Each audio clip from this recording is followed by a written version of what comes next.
at times they feel like they are on their own. They feel like they are left out, that they do not participate in decision making through our government. I understand better today why many Kenyans feel let down by members of parliament that they elect, because of our disconnect that I will be explaining shortly here, and I will give you the remedy on what I am doing, because I have a platform to identify the link, the problem that Kenyans are facing, and because you have given me an opportunity as a representative, it will be foolish of me if I just identify the problem without suggesting the remedy that I'm going to put in place to ensure that problem is solved.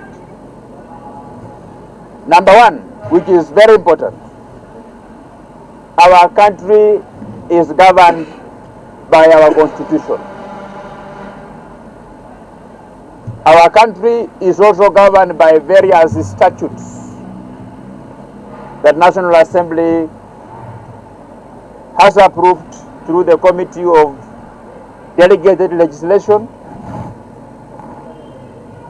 and the substantive laws, acts of parliament that we have passed as members of parliament. The suffering of Kenyans began from as far as when Kenya came into existence. The sufferings became more when our country was under the colonial rule or the colonial rulers. The suffering escalated. They took the tribal trajectory immediately after independence. Those who got the opportunity to form the first Kenyan government after independence, they used those opportunities to benefit their tribes, their kinsmen, and their families. And that became like a precedent. Today, anybody who gets an opportunity to serve in government, the first thing they think about is not about Kenyans, but is about how are they going to enrich the members of their community and the members of their family and their close friends. All Kenyans cannot have an opportunity to sit on that table where the national cake is shared. There are just a few that sit there.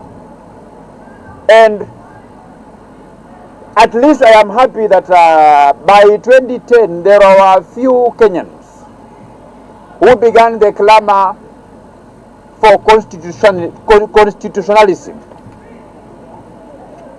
We began to gravitate, to agitate for the change of our constitution so that we can sort out some of the problems that were committed by our founding fathers, which principally is unfair distribution of national resources. So Kenyans at that time contemplated that how do we ensure that whatever is funded from an exchequer, from national treasury, reflects the will of the Kenyan people. That is when they put a chapter in our constitution that says there is no government project that can be implemented, there is no law that can be enacted without that law or that project being subjected to public participation. So what Kenyans contemplated to be a remedy to sort out lack of involvement of Kenyans is to ensure that public participation becomes mandatory for whatever project, for whatever decision that the government of Kenya makes that will concern the people of Kenya. As a member of parliament, I have been asking myself questions that why are Kenyans still disgruntled? Why are Kenyans still not satisfied in a manner to which some of our laws are enacted, some projects are being implemented? So my role as a member of parliament, I have taken stock and carried out a thorough audit of that constitutional requirement of public participation. And this is what I have found out. I have found out that the framers of our constitution did not contemplate interpretation of that section the way it's being interpreted presently. The framers of the constitution wanted the Kenyans to be the one originating those projects. Public participation becomes meaningful if the Kenyans will be told that in the next coming year we are going to have a 3 trillion budget for our country, and we have this amount of money available for development. You go to the people of Western Kenya, you ask the people of Western Kenya, what do you want the government of Kenya to do for you? You go to the people of Nyanza, you go to the people of Mombasa, the people of Central, everywhere. So that the Kenyans themselves are the one who will tell you that this is what we feel once done, our life would be better. What is happening now is ticking of boxes. A decision is made elsewhere in terms of which road we are going to construct, which roads we are going to construct, what projects we are going to do. Then a piece of paper is unveiled to a Kenyan in a church somewhere. Then you are told this is public participation. So there is no Kenyan who will say don't proceed. They will just tick boxes, tick boxes. We want to see a scenario, to see our country, to see our motherland, where the reports are published, that we live in a country that is divided into 47 counties. We live in a country that is divided into 290 constituencies. We live in a country that is divided in 8 regional economic blocks, commonly known as former provinces. We will want to have a template that Kenyans will see how the national cake is shared.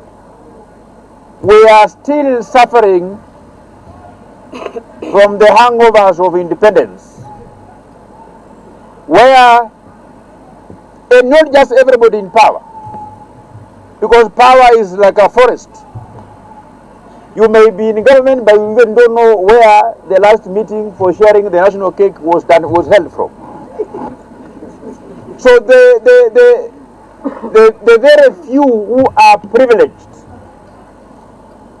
to use the power that the Kenyans have given to them, the power of the pen, to sign a document that will otherwise become an official document that guides where resources are going. Time has come as a country, we must begin to, for us to progress forward, we must have a conversation with ourselves and look, audit our country from independence to today, where we can know that from 1963, how much resources were generated in 1964, how much and how were these resources shared, how much resources were generated between 1970 to 1979, how were these resources shared in our country.